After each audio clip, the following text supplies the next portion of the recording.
Bonjour à toutes et à tous, je me nomme Sandra Mazaira et suis la présidente de cette session intitulée « Le trouble dissociatif de l'identité, phénomène de société ou manifestation d'un trauma complexe », organisée par l'AFTD, l'Association francophone du trauma et de la dissociation. Je suis psychologue, spécialiste en psychothérapie et en psychotraumatologie, vice-présidente de l'AFTD pour la Suisse. La situation sanitaire me contraint à m'adresser à vous par cet enregistrement et la connexion à distance. Je remercie grandement le Congrès français de psychiatrie d'avoir rendu cela possible et ainsi de mettre à notre disposition pour la deuxième année consécutive cette plateforme du Forum des associations qui permet de présenter nos activités et nos centres d'intérêt. Depuis maintenant 6 ans, l'Association francophone du trauma et de la dissociation travaille à la promotion et à la diffusion de la littérature scientifique francophone, clinique et de recherche dans le champ du psychotrauma et de la dissociation. Elle favorise aussi la mise en réseau des professionnels intéressés et experts dans ces domaines.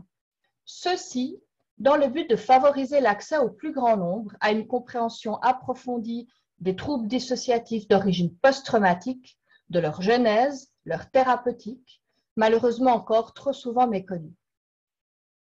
Forte de 450 membres aujourd'hui, formant un réseau francophone comprenant la France, la Suisse, la Belgique, le Luxembourg, le Canada, l'AFTD poursuit son développement et une activité soutenue et variée.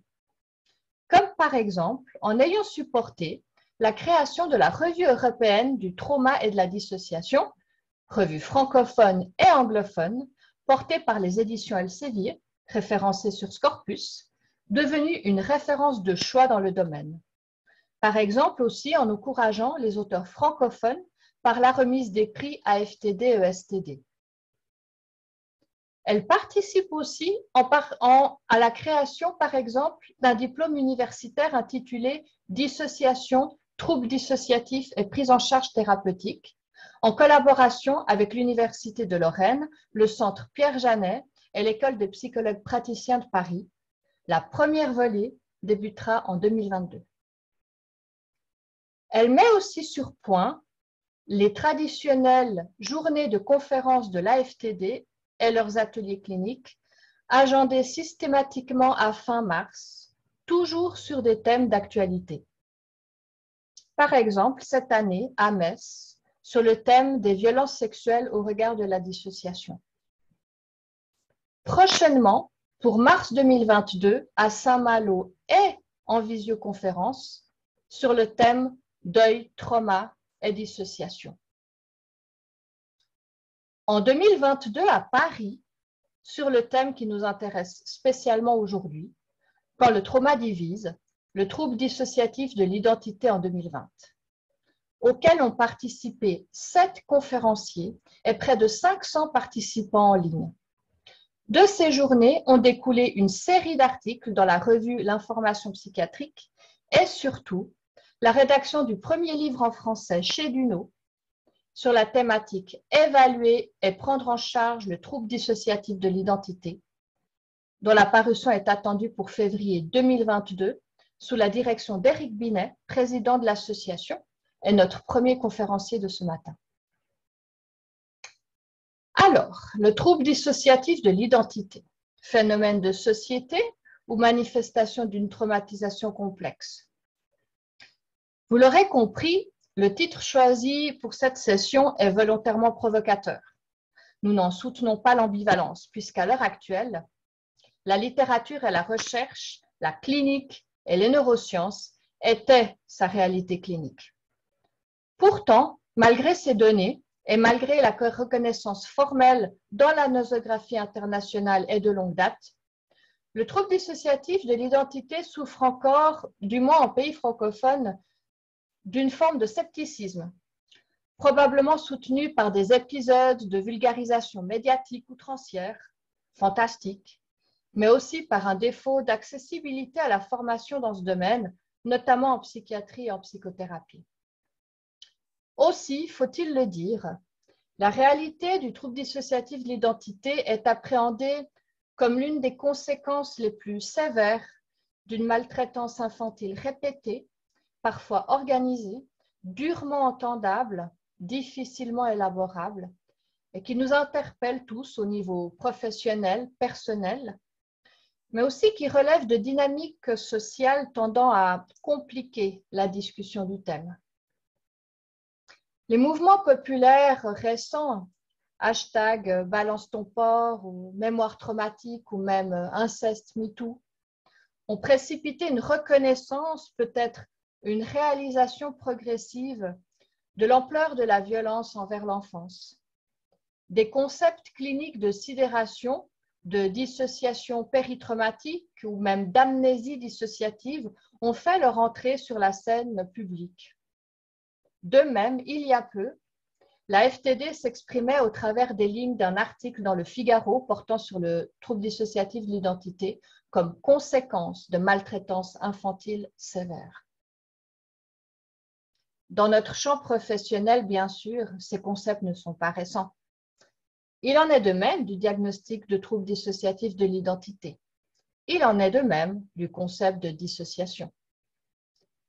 L'histoire des idées en psychiatrie sur la dissociation, encore trop souvent réduite à la seule présentation psychotique, puise parmi ses premières conceptualisations dans les travaux notamment de Pierre Janet, psychologue, médecin et philosophe, figure majeure de la psychologie française du XIXe, décrit comme le premier à formuler le concept d'une dissociation de la personnalité d'origine post-traumatique, dissociation de la personnalité entendue comme une division de la personnalité en plusieurs systèmes d'idées et de fonctions qui chacun peuvent s'émanciper et qui est la conséquence de l'incapacité de l'individu à intégrer psychiquement du vécu traumatique dépassé qu'il est par cette sévérité.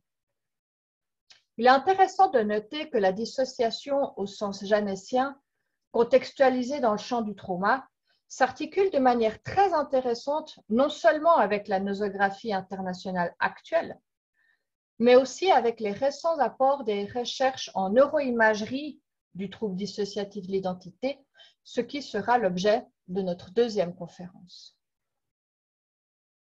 Pour vous présenter donc le programme de cette matinée et pour ouvrir ces conférences,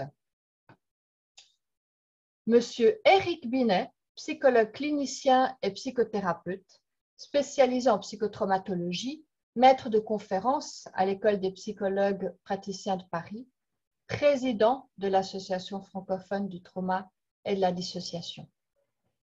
Il ouvrira ses conférences par une revue actualisée de l'épidémiologie du trouble dissociatif de l'identité.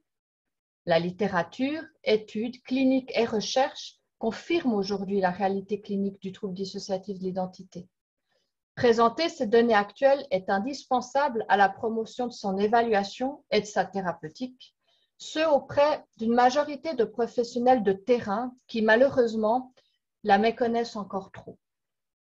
La reconnaissance de cette entité nosographique comme un fait établi est pourtant d'une actualité qui dépasse déjà largement les frontières françaises et francophones, même s'il demeure d'une façon indéniable des désaccords sur son étiologie et la façon dont il se produit, thèmes sur lesquels il s'agira de poursuivre la discussion. Madame Laurence Carlueur est neurologue, psychothérapeute, praticienne hospitalière au CHU de Caen et membre de l'INSERM pour le thème neuropsychologie et neuroanatomie fonctionnelle de la mémoire humaine, tout spécialement dans le champ de la dissociation et trauma. Elle nous présente une grille de lecture neuroanatomique du trouble dissociatif de l'identité, appuyant le modèle d'un trouble corrélé à la maltraitance infantile précoce, réfutant l'appréhension de cette symptomatologie comme la simulation ou le produit des imaginaires entre patients et thérapeutes. Elle évoquera les études récentes en imagerie qui plaident en faveur de la reconnaissance du trouble dissociatif de l'identité en tant qu'entité clinique, au même titre que les autres symptômes dissociatifs tels que l'amnésie dissociative, la fugue dissociative. et qui confirme également le lien entre troubles dissociatifs de l'identité et psychotraumatisme.